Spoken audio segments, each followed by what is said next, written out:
खुशामदीद कहता हूं और ये कहना चाहता हूं, तालियां बजाकर स्वागत कीजिएगा। चार पंक्तियां पढ़ता हूं, ये कहना चाहता हूं कि कौन से शहर में है और कहां है प्यारे, कौन से शहर में है और कहां है प्यारे, तू जिसे ढूंढ रहा है वो यहां है प्यारे। कौन से शहर में और कहां है प्यारे, तू जिसे ढूंढ रहा है वो यहां है प्यारे।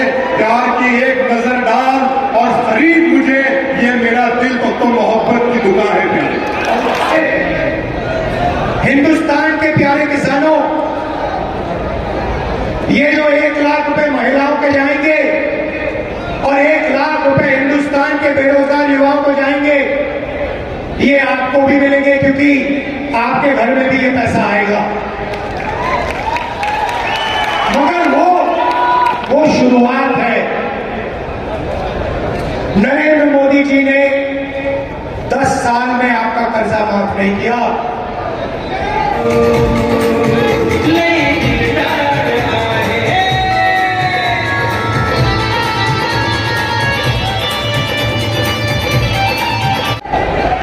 हम आते ही किसानों का कर्जा माफ करेंगे।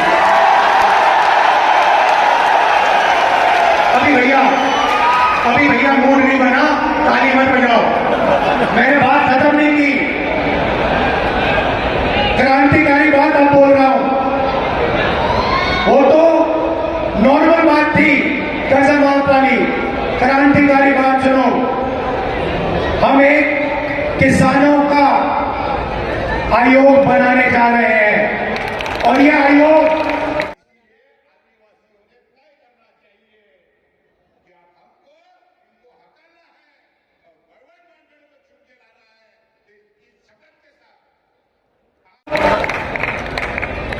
जब भी हिंदुस्तान के किसानों को कर्जा माफी की जरूरत होगी, ये आयोग सरकार को रिकमेंडेशन देगा और किसानों का कर्जा एक बार नहीं अनेक बार होगा। मेरा कहना है, इस देश में धन की कोई कमी नहीं भाइयों बहनों। आप देखो, अरबपतियों की ओर देखो, उनकी गाड़ियों को देखो, उनके घरों को देखो, उनके हवाई जहाजों को देखो, धन की कोई कमी नहीं है। मैं सिर्फ ये कह रहा हूं, कर्जा माफ हो सकता है, मैं सिर्फ न्याय मांग रहा हूं। आप उनका करो मगर फिर किसानों का भी करो। अगर किसानों का नहीं कर रहे हो तो फिर उनका भी मत करो। अब आखिरी और सबसे मजेदार बात, आज मैं आपका मूड बनाने आया हूं, आज मैं आपको खुश करने आया हूं, नया सपना दिखाने आया हूं। अब सबसे मजे की बात, ये जो मैंने आपको बताया, ये तो शुरुआत है, मगर क्रांतिकारी बात भाई और बहनों। इसीलिए हिंदुस्तान की गरीब महिलाओं के बैंक अकाउंट में 1 लाख रुपए हर साल, 8,500 रुपए हर महीने, टकाटक टकाटक टकाटक टकाटक।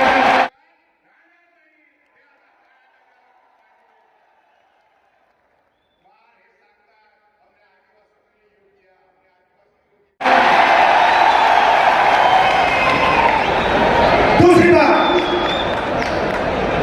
यहां बहुत सारी आशा और आंगनवाड़ी की महिलाएं हैं, उनको सीधा मैसेज देना चाहता हूं,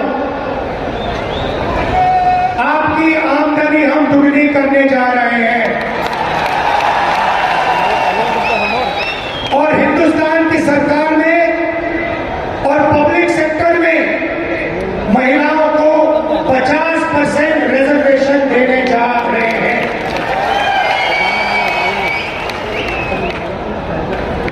ये थी पहली लाखपतियों की लिस्ट।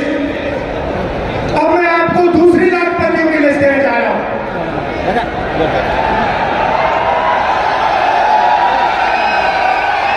पहली लिस्ट में हिंदुस्तान के सबसे गरीब परिवारों को हम 1 लाख रुपए देने जा रहे हैं। अब आप कहोगे करोड़ों लाखपति तो आपने यहां बना दिए, अब कहां बनाओगे? अब मैं वो आपको बताना चाह रहा हूं। नरेंद्र मोदी जी ने हिंदुस्तान के युवाओं को बहुत कम किया। पहले उन्होंने कहा 2 करोड़ युवाओं को रोजगार दूंगा, उसके बाद नोटबंदी कर दी, गलत जीएसटी लागू कर दी और बेरोजगारी पूरे देश में फैला दी। आज 45 साल से सबसे ज्यादा बेरोजगारी हिंदुस्तान में है। युवा, करोड़ों युवा सड़कों पे, कस्बों पे आगे पीछे दौड़ते हैं रोजगार ढूंढते हुए, और अमीर घर के बेटे क्या करते हैं? अप्रेंटिसशिप करते हैं। अप्रेंटिसशिप मतलब जॉब मार्केट में जाने से पहले हिंदुस्तान का हर अमीर परिवार अपने बेटे को, बेटी को 6 महीने की, 1 साल की टेम्पररी नौकरी देते हैं। वो नौकरी उन्हें पब्लिक सेक्टर में, प्राइवेट सेक्टर में, सरकारी ऑफिसेज में दी जाती है और उनको इस नौकरी के लिए पैसा मिलता है। ये अरबपति लोग, बड़े बिजनेस वाले अपने बच्चे को इस प्रकार से ट्रेनिंग देते हैं। एक प्रकार से मान लो पेड ट्रेनिंग हो जाती है और जॉब मार्केट में घुसने का तरीका है। एक प्रकार से जॉब मार्केट में घुसने का रास्ता है। मगर यह सुविधा हिंदुस्तान के करोड़ों बेरोजगार युवाओं को नहीं मिलती। भटकते रहते हैं, मांगते रहते हैं, हाथ जोड़ते रहते हैं, मगर कोई इनकी सुनता नहीं, नरेंद्र मोदी नहीं सुनते। तो हम पहली बार, दुनिया में पहली बार एक नया कानून लाए हैं जो सुविधा हिंदुस्तान के सबसे अमीर लोग अपने बच्चों को देते हैं, वही सुविधा हम हिंदुस्तान के हर बेरोजगार युवा को देने जा रहे हैं। भाई और बहनों, इंडिया गठबंधन की सरकार दुनिया में सबसे पहली सरकार होने जा रही है जो अपने युवाओं को अप्रेंटिसशिप का अधिकार देने जा रही है। सीधा सा मामला है, हिंदुस्तान के सारे graduates, college graduates, university graduates, diploma holders, सारे के सारों को यह अधिकार दिया जाएगा। पब्लिक सेक्टर में, प्राइवेट सेक्टर में, सरकारी ऑफिसेज में आपको 1 साल की अप्रेंटिसशिप, 1 साल की नौकरी हिंदुस्तान की सरकार गारंटी करके देने जा रही है।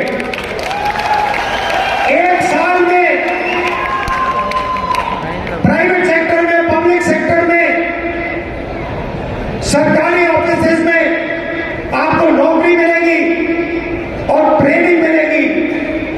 और भाई और बहनों, सिर्फ ट्रेनिंग और नौकरी नहीं मिलेगी, बैंक अकाउंट में साल के 1 लाख रुपए मिलेंगे। और उसके बाद 1 साल के बाद हिंदुस्तान को दुनिया की सबसे बेहतर ट्रेंड वर्कफोर्स मिलेगी। तो भाई और बहनों, उन्होंने 20-25 अरबपति बनाए, हम करोड़ों लाखपति बनाने जा रहे हैं।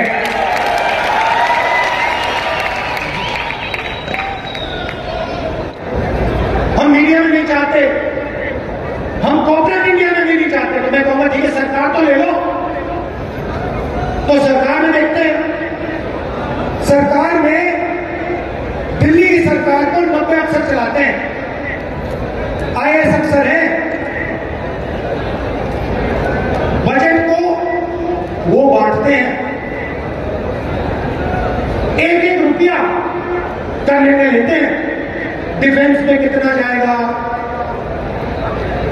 सड़कों में कितना जाएगा, महाराष्ट्र को कितना मिलेगा, रेलवे को कितना मिलेगा, डिफेंस को कितना मिलेगा, सब कुछ वो निर्णय लेते कि 90 है 90। तो मैंने लिस्ट निकाली, मैंने कहा पता लगाते हैं 90 में से आदिवासी, दलित, पिछड़े वर्ग के कितने हैं।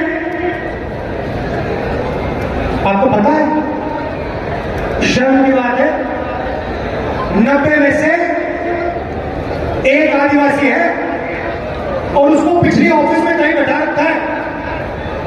3 दलित हैं और 3 पिछड़े वर्ग के हैं, ओबीसी। और अगर आप पूरे बजट को देखें तो अगर हिंदुस्तान की सरकार 100 रुपए खर्च करती है तो ओबीसी अफसर, दलित अफसर, आदिवासी अफसर 100 रुपए में से 6 रुपए 10 पैसे का निर्णय लेता है। तो आपकी भागीदारी सरकार में भी नहीं है, आप कहीं के नहीं हो। इस बात को आपको गहराई से समझना होगा। ये कॉन्स्टिट्यूशन इसलिए मिटाना चाहते हैं कि आपको अपनी सच्ची शक्ति ना समझ आ जाए, कि आपको अपनी सच्ची आबादी, सच्ची पावर ना समझ आ जाए। क्योंकि अगर आपको आ गई तो संविधान से आप दूसरा काम निकालोगे। ये संविधान एक किताब नहीं है भाई और बहनों, ये गरीबों का हथियार है।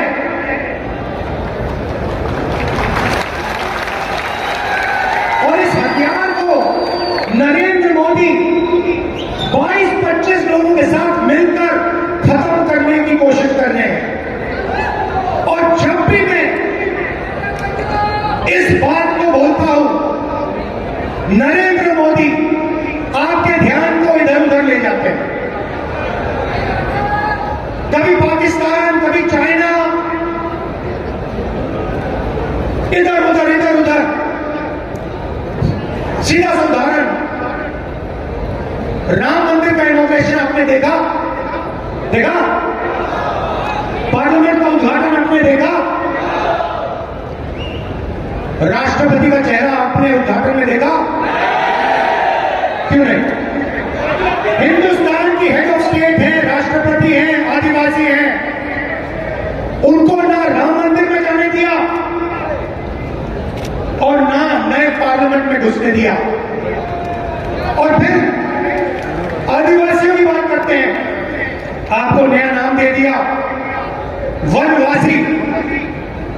आप वनवासी नहीं हो, आप आदिवासी हो। आदिवासी का मतलब वो लोग जो हिंदुस्तान के पहले मालिक थे।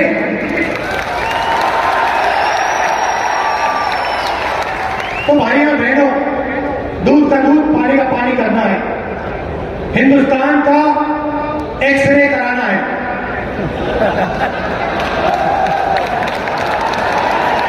एक्सरे का मतलब जाति जनगणना। जाति जनगणना के बाद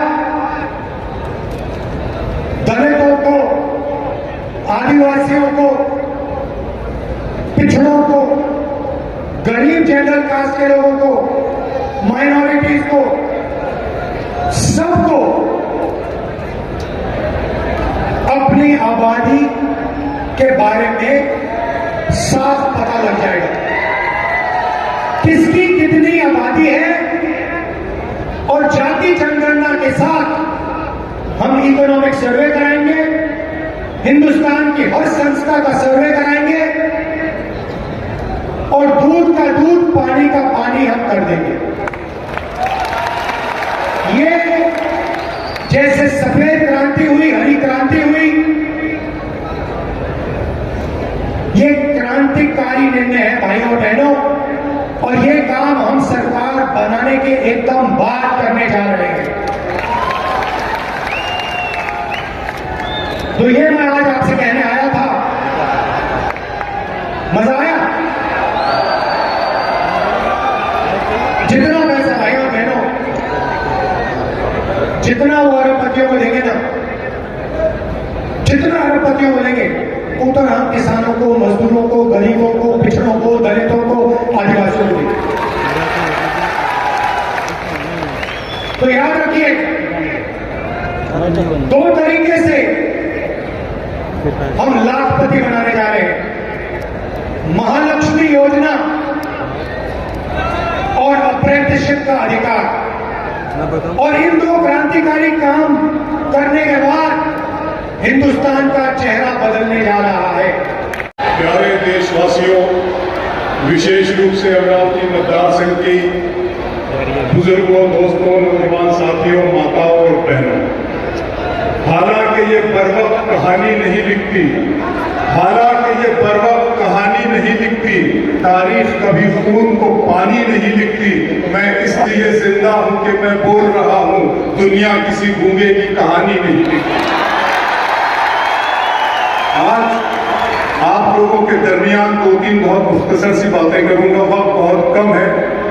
हालांकि मैं सियासत से मेरा कोई ताल्लुक नहीं है, लेकिन मेरा अपना कुछ फर्ज है अपने देश के प्रति, अपने शहर के प्रति, अपने मतदार संघ के प्रति और प्यार करने वाले लोगों की खातिर। तो मैं अपने फर्ज की अदायगी के लिए, अपनी जवाबदेही के लिए आप लोगों के दरमियान आया हूं। और मैं यशोमती ताई ठाकुर साहिबा का, जो हमारी पेरेंट मिनिस्टर है, उनका शुक्रिया अदा करता हूं, उन्होंने मुझे आपसे मुलाकात करने का मौका दिया। 1923 वजाहत मिर्जा साहब यहाँ मौजूद है, मुजफ्फर हुसैन साहब यहाँ मौजूद है, बल्लू भाई देशमुख साहब यहाँ मौजूद है।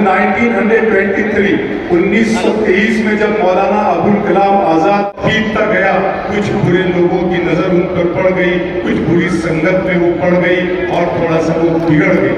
उन्होंने वो तिरंगा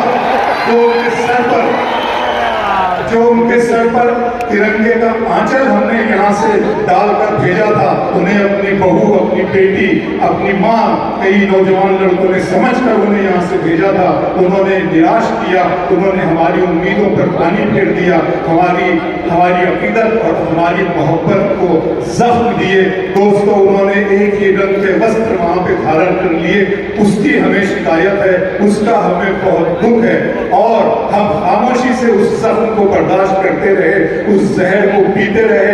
हमें ऐसा लगा कि 2019 में हमने गलत चुनाव किया था। हम सिर्फ इतना चाहते हैं, नौनी साहिबा आप मेरी दीदी हैं, मैं महिलाओं का बहुत सम्मान करता हूं, आदर करता हूं, और अभी भी आपका आदर हमेशा करता रहूंगा, करता था, करता रहूंगा। अमरावती मतदार संघ के लोगों ने ये निर्णय लिया है, ये फैसला लिया है कि आप वहां जाकर और ज्यादा खराब ना हो जाए, बुरे लोगों की संगत का असर आपकी सेहत पे और ना पड़े। इसलिए हमने ये फैसला किया है कि अब आप अपने घर में रहें, अपने परिवार के साथ अपना जीवन खुशहाल करें और सबकी देखभाल करें, आपकी दुआएं हमें मिले। इसीलिए हमने अब फैसला ले लिया है कि बलवंत वानखेड़े साहब को वहां पर भेजा जाए और वो हमारे जो जख्म अपने बयानों से, अपनी बातों से, अपने विचारों से, विशेषकर अमरावती मतदार संघ के मुस्लिम समाज को, मेरे भाई को, मुझे जो लगाए हैं, हम उन्हें भूल नहीं सकते। हम सिर्फ खून का बूंद पीकर रह गए थे और किसी मुनासिब मौके की तलाश कर रहे थे। दोस्तों, ये मौका जो हमें संविधान ने दिया है, हक़ राय दही का, वोट का, ये आज हमको मिला है, तो हम कोशिश कर रहे हैं कि हम उन जख्मों को भरने की कोशिश करेंगे। इससे ज्यादा मैं आपके बारे में कुछ नहीं कह सकता। बाकी सारे बातें मेरे कई गणमान्य दोस्तों ने और यारों ने की है। एक नज़्म आखिर में पढ़ना चाहता हूं जिसका उन्वान है कुछ लोग। शरीक हो जाइए और एक मरतबा यशोमती ताई ठाकुर जिन्होंने इस भव्य सभा का आयोजन किया है, उनके लिए तालियां बजाइएगा कांग्रेस पार्टी और राहुल गांधी जी के लिए, और रतन मांगड़ जी को तालियां बजाइएगा और मेरी इस नज़्म के एक एक मिसरे में शरीक हो जाइएगा। नज़्म का उन्वान है कुछ लोग। वतन मेरा जमाने में निराली शान वाला है, वतन मेरा जमाने में निराली शान वाला है, बड़ी इज्जत है इसकी ये बड़े सम्मान वाला है। ये तहजीब और तमद्दुन प्यार की तारीफ रखता है, मोहब्बत की वफा इसार की तारीफ रखता है। यहाँ पर राम और रहमान दोनों साथ रहते हैं। यहाँ के लोग मेहमान को खुदा का रूप कहते हैं। यहाँ के मौसमों में प्यार की उल्फत की खुशबू है। यहाँ हिंदी है माँ का नाम तो बेटी का उर्दू है। यही गंगा भी बहती है, यही जमुना भी बहती है, यही झांसी की रानी भी, यही मुमताज रहती है, यही झांसी की रानी भी, यही मुमताज रहती है। यहाँ पर ईद दिवाली सभी मिलकर मनाते हैं। यहाँ सूरज के आगे लोग अपना सर झुकाते हैं। दिया पानी पे जलता है, समंदर पूजे जाते हैं। अकीदत का वो आलम है कि पत्थर पूजे जाते हैं। दिया पानी पे जलता है, समंदर पूजे जाते हैं। अकीदत का वो आलम है कि पत्थर पूजे जाते हैं। वतन मेरा ये मुल्क अमन शांति का इख्तियारा है। यहाँ मंदिर, यहाँ मस्जिद, यहीं पे गुरुद्वारा है। नज़्म मोड़ लेती है, एक तरफ को मुड़ती है। यहाँ मंदिर, यहाँ मस्जिद, यहीं पर गुरुद्वारा है। मगर इस मुल्क में भी चंद नफरत के हवाले हैं। मगर इस मुल्क में भी चंद नफरत के हवाले हैं। यहाँ कुछ लोग हैं जो तीर हैं, खंजर है, भाले हैं। ये सत्ता की ये कुर्सी के लिए इंसान को इंसान से लड़ाते हैं। वफा के नाम पे ये धर्म की दारू पिलाते हैं। गरीबों को ये अपनी बात भी कहने नहीं देते। मोहब्बत के समंदर की तरफ बहने नहीं देते। सभी हम साथ में मिलजुल के रहना चाहते तो हैं, मगर कुछ लोग हमको चैन से रहने नहीं देते। हिंदुस्तान ऐसा मुल्क है इसमें सब जात के धर्म के लोग अच्छे से रहते हैं। तो एक उदाहरण ऐसा है कि तिवारी साहब एक बार एक भूगोल का टीचर, ज्योग्राफी का टीचर अपने बच्चों को हिंदुस्तान का नक्शा पढ़ा रहा था, तो गलती से एक बच्चे के हाथ से वो नक्शा पड़ जाता है। वो पूछता है, वो रोने लगता है। तो मास्टर साहब पूछते, बेटा क्यों रो रहे हैं? तो वो व्यक्ति सर बोले, गलती से मेरे हाथ से पड़ गया। तो मास्टर साहब पूछते, है कोई इसको जोड़ सके? तो एक लड़का हाथ ऊपर करता है, सर मैं जोड़ देता हूँ। तो जाता है और 2 मिनट में भारत का नक्शा जैसे भी वैसा जोड़ देता है। तो मास्टर भी परेशान हो जाते हैं, बेटा तुम इतनी आसानी से जोड़ा कैसा? सर बोलिए, नक्शा तो भारत का सामने से है, इसके पीछे 5 तस्वीरें थी, हिंदू की, मुस्लिम की, सिख